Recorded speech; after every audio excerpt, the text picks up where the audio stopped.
a virus that leaves people frozen like statues, a horrifying unknown creature killing dozens of people in the French countryside, and a signal from outer space that shouldn't exist. Today on the Infographic Show, we're going to dive into some of the most insane unsolved mysteries in history. Number 15. On September 29, 1982, 12-year-old Mary Kellerman was lying sick in bed in a Chicago suburb. Her parents gave her one extra-strength Tylenol capsule, and just a few hours later, Mary was dead. The same day, 27-year-old Adam Janus in nearby Arlington Heights had what looks like a heart attack and passed away. The shock on his family was obvious. His brother and sister-in-law, heads pounding from the stress, grabbed a couple of Tylenol from the cupboard. Within a couple of days, both of them would be dead as well. Turns out Janus had taken those same Tylenol pills before dying. Before the week was up, 3 more young Chicago area residents would die. The cause? Cyanide poisoning via Tylenol. Authorities were stumped. Besides the 3 who took the pills from the same bottle, none of the victims knew each other. There was no motive, and worse, no suspect. Johnson & Johnson and its subsidiary that manufactured Tylenol, McNeil Consumer Products, were in a tailspin. It was both a human and PR disaster. The company recalled more than 31 million bottles of Tylenol. More contaminated Tylenol bottles were found on store shelves and immediately removed.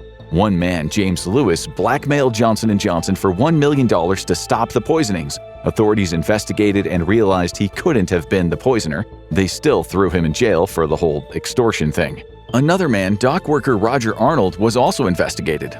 A local bar owner reported him after Arnold bragged about having potassium cyanide and started acting a bit weird after his marriage broke up. His ex-wife was also treated at a hospital across the street from one of the pharmacies selling cyanide-laced Tylenol. Enraged at being ratted out, Arnold ended up killing a man he thought was the bar owner and served 15 years in jail. After he died, his DNA was tested and compared to the DNA found on the Tylenol bottles. No match. In the meantime, Tylenol went from having a 35% share in over-the-counter pain relievers to 8% within weeks. In 1983, Congress passed the Tylenol bill, which made it a federal offense to tamper with consumer products. Tylenol and many other companies started selling their products with tamper-proof packaging, all because of the actions of an unknown killer. No credible suspects have been found to this day. All we can say is that the killer was most likely human, unlike our next case. Number 14.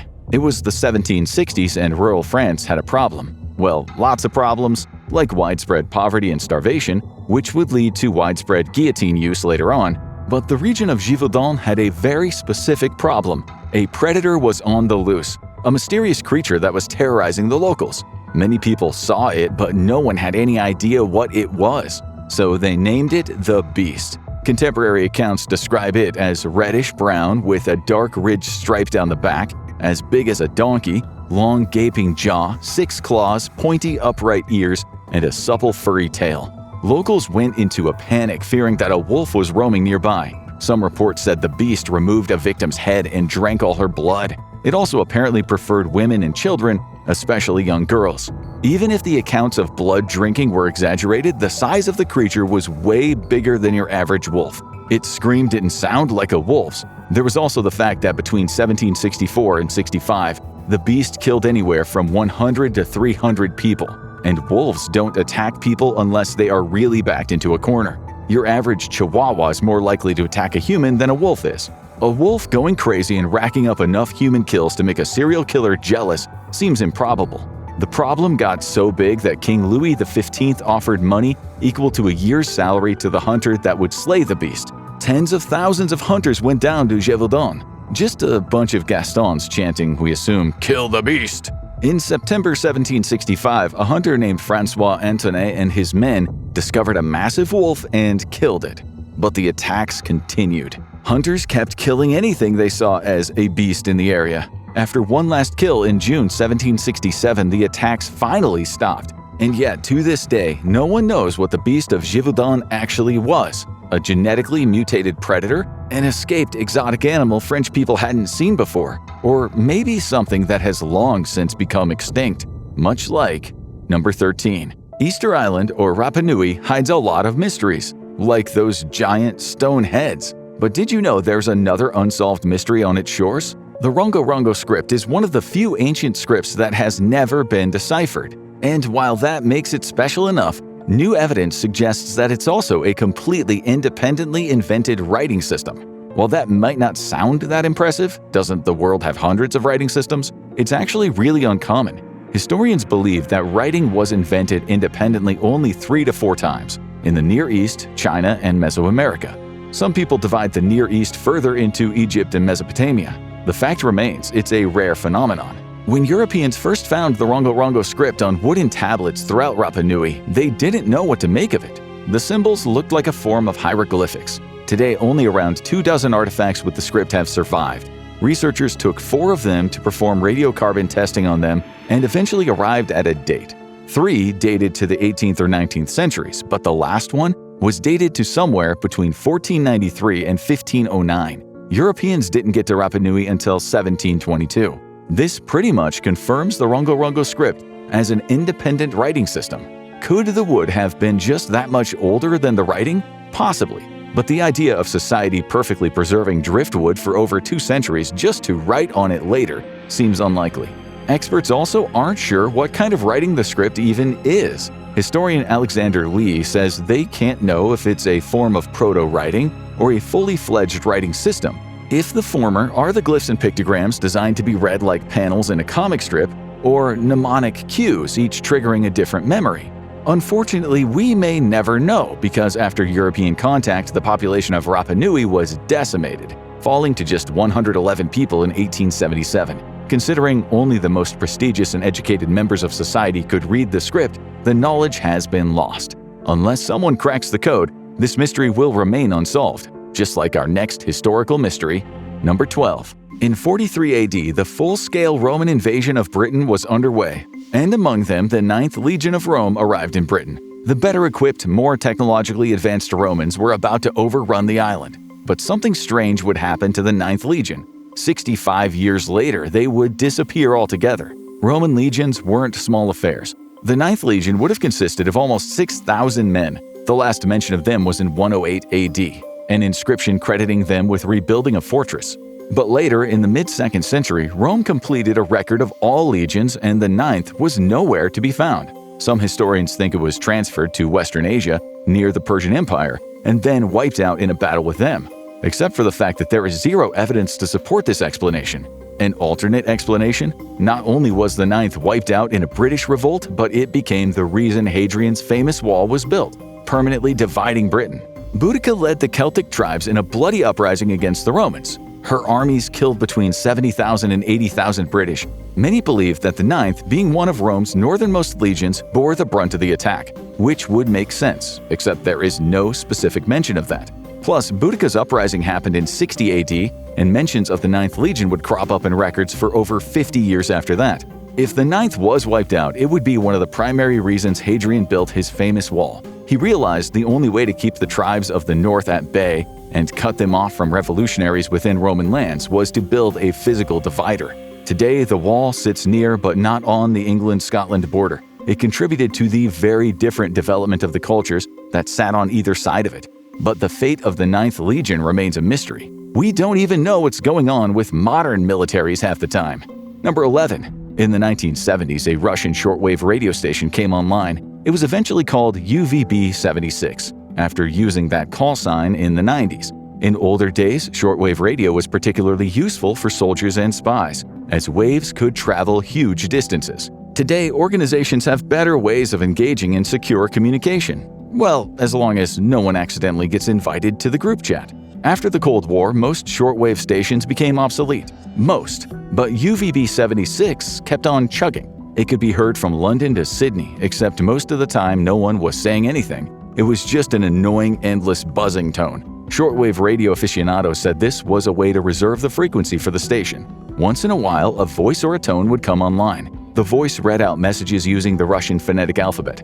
But the transmissions were never decoded. The world became fascinated and a little bit scared. Theories for what the station is and does range from a simple weather station testing atmospheric change, a military command center, a way to contact aliens, and even a connection to a doomsday device.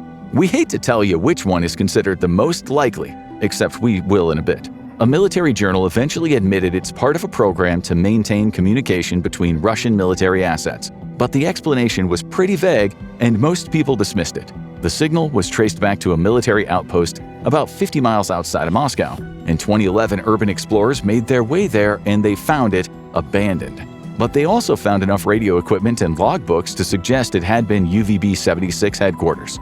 Since December 11, 2024, something even weirder has been happening. The station sent a record number of transmissions in a day, 24 in total. It also started transmissions right after calls between President Trump and Vladimir Putin. But since the message is a series of letters and numbers, no one really knows what's going on. Best case scenario, they're using it to troll us. Worst case, it's related to the dead hand threat. Dead hand refers to the idea that a severely attacked Russia would take out the world along with it. And it went from theory to possibility after Russia's perimeter program in the mid-1980s, a very real sort of doomsday device that would go off should Russia ever be attacked, triggering the annihilation of the rest of the world. Maybe that's what our next mystery victims were trying to avoid. Number 10. In August 1966, in the wealthy Rio de Janeiro suburb of Niterói, 2 men were found dead on a hill. They were Manuel Pereira da Cruz and Miguel José Viana, 32 and 34 years old respectively, and the context of their deaths made headlines. The men were wearing lead homemade masks, mostly to protect their eyes. They also had a small notebook on them with electronics part numbers and a note. Considering the men were electronics repairmen, the former made sense, but the note was weird. Roughly translated, it said, 4:30 p.m., be at the determined place. 6:30 p.m., swallow capsules. After effect protect metals will wait for mask signal. You can understand police officers and the public's bewilderment after all this came out. It didn't help that no definitive cause of death was ever found. Could the capsules have killed them? Maybe, but none were found and no toxicology tests were done. Why? The bodies were already too decomposed. The coroner was overworked and stored them for too long, according to reports. But there were no signs of violence either. Also, the men were from Campos dos Goytacazes, which was 125 miles northeast of where they were found. There was literally nothing to explain why the men were there, what they were trying to do, and why they died doing it. Weirder still, 4 years earlier, another electronics technician died on a different hill with a similar homemade lead mask. Was it a strange cult of poison pills and lead masks? One that was really attractive to electronics technicians? Manuel and Miguel had another weird incident happen 2 months before they were found dead. They built a device in Manuel's garden, which then exploded. It was something that attracted the attention of local news and law enforcement. When they were blowing up their backyard, there was a third man with them, Elcio Gomez, and he told the police an interesting story. All of the men were part of a group that called themselves scientific spiritualists. Their mission? To contact Mars and interact with spirits. The device that exploded was an unsuccessful attempt to get closer to their goal. A notebook in their house spoke about the intense luminosity spirits would cause, something someone might want to wear lead eye shields to protect themselves from. A local yoga professor seemed to confirm this account, telling a newspaper members of the group would often take psychedelics to help with their quest. Did the men overdose on psychedelics? Did they take another drug entirely? Or did they finally succeed in their quest, only to come into contact with something too weird for words? Let's leave this murder and mayhem to go on a nice little getaway, maybe a relaxing road trip. Number 9. What is so mysterious about a road trip? Besides the ingredients in the gas station hot dogs that you stopped to eat, ask the Trump family who were driving away in fear of their lives from people who wanted to kill them and steal their money. Except those people did not exist. So how did a whole family become convinced they did? The Trump family members were parents Mark and Jacoba, their adult children Rihanna, 29, Mitchell, 25, and Ella, 22. They all lived on an idyllic red currant farm and ran an earth-moving business outside of Melbourne. Then one day they disappeared. Their house was a mess. They all had left behind their phones, credit cards, and passports. Well, almost all of them. Mitchell, like a true middle child, hadn't been clued in to whatever was going on with the rest of his family, so he kept his cell phone on him. Except 18 miles from home, his parents discovered the betrayal and tossed his phone out the window. When they stopped the car in Bathurst, almost 500 miles away, Mitchell had had enough. He ditched them. The rest of the family continued east to the Jenolan Caves, when Rihanna and Ella also left. They reported their parents as missing, and Ella found her way back home, but Rihanna was still on the run. She hid in the back of a utility vehicle, terrifying the driver when he eventually saw her there. She was catatonic, unable to remember who she was. In the next week, Ella and Mitchell begged the public for help. Jacopo was found and checked into a mental health facility. Mark was also found and gave reporters and the public the middle finger. The whole family apologized for terrifying everyone and starting a nationwide manhunt for them. What happened to them? Some people blame chemicals on the farm, but they couldn't find evidence of anything that would cause such paranoia. There was also no evidence that anyone was after them. The most likely explanation? Folia do, a rare mental condition in which people close to each other, couples or families, develop the same delusions or paranoia, with one feeding off of the other. It's hardly the only weird mental mystery on our list. Number 8. You might have heard of cases where people can remember every single day of their lives. And we don't mean just major events. We mean remembering what they ate for breakfast on July 2, 2007, and exactly where, when, and at what time they met all their current friends. Meanwhile, the only reason we haven't deleted our Facebook accounts is to be able to remember any of our friends' birthdays. Turns out it's not an urban legend. These stories are cases of real people with hyperthymesia, also known as highly superior autobiographical memory or HSAM. There have only been a few dozen of them confirmed worldwide. The condition is extremely rare, and to this day, scientists have no idea how it works or why it even happens.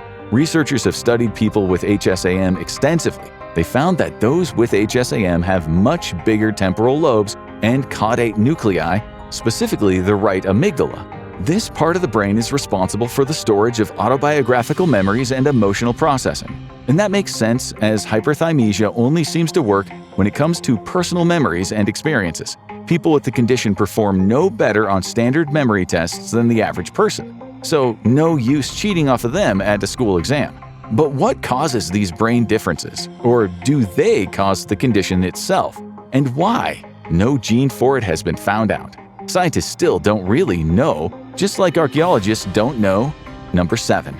The Romans left behind grand structures, dams, roads, colosseums, but also tiny reminders of their once great civilization, like the Roman dodecahedron. The dodecahedron is unlike most other Roman finds, however, because to this day we have no idea what it does. In 1739, the first such object was discovered in the English Midlands, and it looked strange. It had 12 sides, it was made out of bronze and hollow on the inside. At each corner of the dodecahedron was a small sphere, and each face had a hole, but each hole had a different diameter. Since then, over 120 dodecahedrons have been found, most in northwestern Europe. They all date between the 2nd and 4th centuries AD. They range from 1.6 to 3.9 inches tall and 1 to 20 ounces in weight. But what were they for? No one knows. There are dozens and dozens of theories.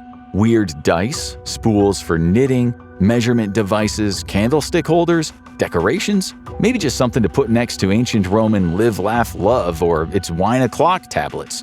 Archaeologist Michael Guggenberg, who has studied them extensively, thinks they were mostly symbolic, a representation of the philosophies of Plato and Pythagoras. Strangely enough, none have been found in Italy. Many archaeologists think that they are Gallo-Roman products, maybe taken from something traditionally used by the Celtic tribes of Europe and then adapted by Romans, just like their gods were. But for now, they remain a mystery, as do more recent artifacts like Number 6. In the summer heat of 1983 Philadelphia, a strange thing happened. A tile appeared on the asphalt. Not just any tile, one with an inscription, Toynbee idea in movie 2001, Resurrect Dead on Planet Jupiter. Besides sounding like the brilliant idea of someone on their first acid trip, it seemed like complete nonsense. But whoever placed the tile completely unseen didn't just place that one. Dozens of tiles popped up all over US cities. Until 2011. There was a small hiatus of a few years, followed by more tiles popping up again. Some were found as far as South America. Many had repeats of the same message. Others had decidedly less quirky and fun messages, like "Murder every journalist, I beg of you." But no one could decipher what the point of any of this was, until someone picked up on what it might mean. 20th century philosopher Arnold J. Toynbee believed that the afterlife was man-made. 2001 A Space Odyssey, in addition to being a film classic and since it was a Kubrick film, probable Geneva Convention breaching psychological torture for the entire cast, focused on a man reborn on a mission to Jupiter. This oddly specific explanation is what led to the prime suspect for the Toynbee tile maker, Philadelphia social worker James Morasco. He was the founder of the Minority Association, a group that wanted to colonize Jupiter through resurrecting dead people there. So you can see where the authorities formed the connection with the tiles. He tried to get his views heard via talk shows and newspapers. Unsurprisingly, most of them hung up laughing. This may have been the motive behind those later, darker messages about killing journalists. So Marasco seems like a solid suspect, except the only Philadelphia area James Marasco died in 2003, and the tiles kept being placed. Are the new tiles the work of a copycat? Was the name an alias? Or was Marasco the wrong suspect altogether? No one knows, but if you would rather hunt for something more valuable than tiles, check out number 5. You know what we don't have enough of these days? Old-fashioned treasure hunts. If you want to try your luck, just decipher the Copper Scroll. Even for a multi-millennia-old Dead Sea Scroll, the Copper Scroll is a bit unusual. While most scrolls were found in the possession of antiquities dealers and Bedouins, the Copper Scroll was found in Cave 3 at Khirbet Qumran on the shores of the Dead Sea, completely undisturbed. It's called the Copper Scroll because it was written on, you guessed it, sheets of copper. It was so brittle and oxidized when it was found that it actually took archaeologists 5 years to figure out how to open it without destroying it. When they eventually did, these were the scroll's first words: "In the fortress which is in the Vale of Anchor, 40 cubits under the steps entering to the east, and in it contents of a weight of 16 talents." The scroll went on to describe a literal boatload of treasure. Though archaeologists can't be sure what the exact value of it is, in 1960 some estimated it was worth around $1 million, equivalent to $10.9 million today. Before you start packing up to go look for it, you should know you wouldn't be the first, and so far no one has found it. Why? Well, first of all, it's in ancient Hebrew. Though we know a lot of ancient Hebrew, particularly religious terminology, some of the Copper Scroll's vocabulary isn't found anywhere else, or at least in any other translated document. A lot of the locations it mentions are also vague, or they no longer exist, or their names have been entirely lost to time. Some say the treasure doesn't actually exist, partly because it's unclear where all of this treasure came from in the first place. Others think it could be the treasure left behind from the destruction of the Temple of Jerusalem in 70 AD. Since the scroll was created in the 2nd to 4th century AD, this would line up timing-wise. So if you want to live out your Indiana Jones fantasy, you can try, but your chances are slim. Maybe try out a more well-known and surviving ancient site instead to get to the bottom of another mystery. Number 4. Egyptian archaeology holds many secrets: Cleopatra's final resting place, the ancient culture's language, and why they were so obsessed with eyeliner. In 2016, researchers discovered yet another mystery: a secret chamber hidden deep within the Great Pyramid of Giza. Then in 2017, a larger void was discovered right above the Grand Gallery. What was going on? In 2015, an international partnership that named itself Scan Pyramids banded together to conduct non-invasive scans of Egyptian pyramids, like an MRI for wonders of the world. They got more than they bargained for. The first discovery was a corridor 30 feet long and 7 feet wide. The second large void was over 98 feet long and several meters tall. What could either of them be? And why can't someone just go in and check? Well, both spaces have something weird, namely no entrance, and breaking anything apart to enter them could compromise the structural integrity of the pyramid. No one wants to be the guy that made the Great Pyramid of Giza collapse. Some archaeologists think the spaces could reveal the burial chamber of King Khufu. Others, like Egyptian Ministry of Antiquities spokesman Muhammad Ismail, strongly disagree. As he said, if there is another burial chamber, there would have been an entrance to it. Researchers eventually placed a tiny endoscope into the inside of the smaller corridor to try to glean some information, and they found nothing. Well, nothing of importance. The video footage showed an empty corridor with a vaulted ceiling, but a tiny camera on a glorified string couldn't get a close look at everything, obviously. Some people now think the empty corridors had a much more basic function: redistributing the pyramid's weight to make the entrance structurally sound. But in truth, no one knows, and exploring those areas seems to be a no-go for now, so we may never find out. Just like we don't know the reason for Number 3. 5 men drove around 50 miles from their hometown on a cold February night to see a basketball game in Chico, California. On the way back, they disappeared. What happened to the Yuba County 5? The 5 men were friends, bowling and playing basketball together. Though 4 faced learning or developmental disabilities, they were pretty independent. One of them, Gary Mathias, had no such disability, however. He was being treated for paranoid schizophrenia. On the way back from Chico in Jack Madruga's car, they stopped by a convenience store to get some snacks for the road. Their team had won. A cashier remembers them being in a good mood. Then, for some unknown reason, instead of heading straight home, they took a turn, one that sent them further and further up a mountain, in a completely different direction from their house, even though they had a glove compartment full of maps. The next day, their car would be found in a snowbank off of a dirt road, but not reported until a few days later.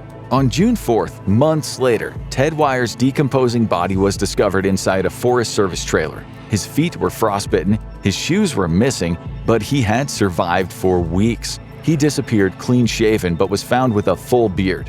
But he hadn't touched half of the food available in the trailer, nor had he used the gas or made a fire. 2 days later, the body of Jack Madruga and the bones of Bill Sterling would be found nearby, over 11 miles from the car. Jackie Hewitt was found the next day. Police hadn't searched the area because no one assumed the men would make it that far in the freezing, snowy February conditions. Some point to Gary Mathias. His body was never found, and in the past, during schizophrenic episodes, he had become violent. But Mathias had been taking his medication for 2 years. He was doing well.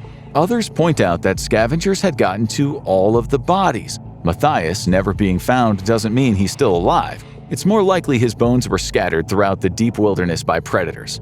The only possible witness, a man whose car was stuck nearby, Joseph Shones. He saw flashlights, car beams, and people walking around, but his account is a little unreliable since he was in his back seat having a heart attack.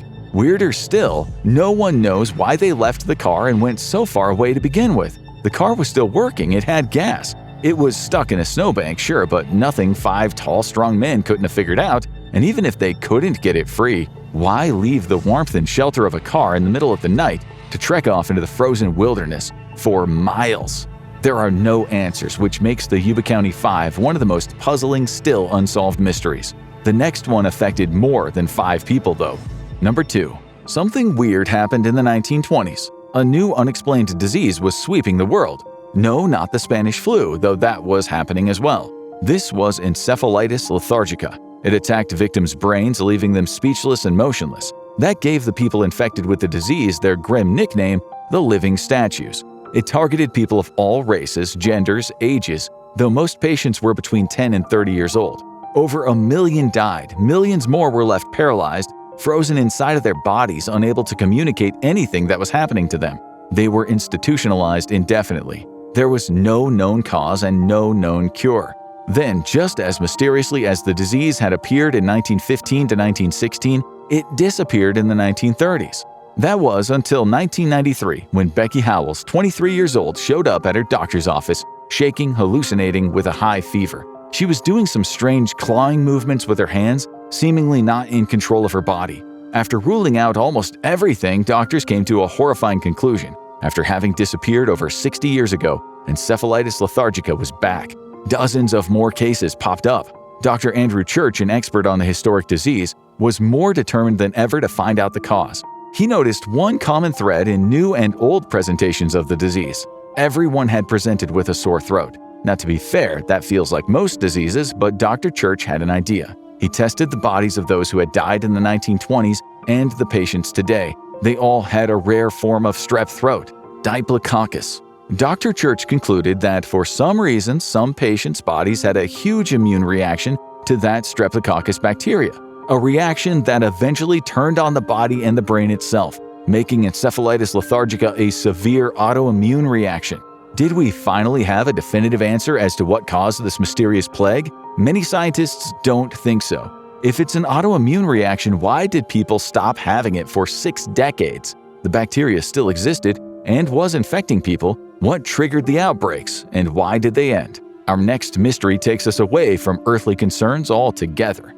Number 1. In a galaxy far, far away, there lies an object called ASCAP J1832-0911. Let's just say ASCAP for short. Astronomers in Australia first spotted it in December 2023, and to this day, they have no idea what it is.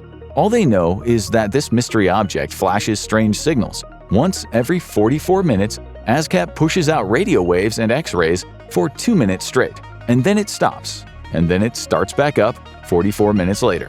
When asked for theories on what it could be, scientists are still very unsure. Perth astronomer Andy Wang says, "This object is unlike anything we have seen before." One theory says it could be a magnetar. That is the core of a star that has long since died, but still has powerful magnetic fields. It could also be a pair of stars tied together in a binary system, with one of them being a white dwarf, a star toward the end of its evolution, which is very highly magnetized. But Wang admits that neither of those theories fully explain ASCAP's behavior. That's why researchers believe that discovering the heart of the ASCAP mystery could completely change our understanding of physics. Stranger still, ASCAP is not alone. This strange event behaving like some kind of cosmic lighthouse has a name, LPT, or Long Period Transient, and since 2022 it's been one of 10 discovered and cataloged by astronomers. Clearly, LPTs are extremely rare, extremely new to humanity, and extremely mysterious. In March of 2025, astronomers had a breakthrough. They finally got a good look at one of their LPTs, ILTJ110 plus 5521. They really need to simplify these names.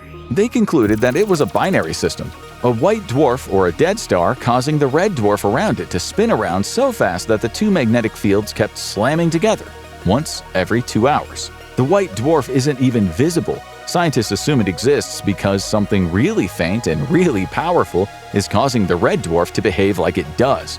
Mystery solved!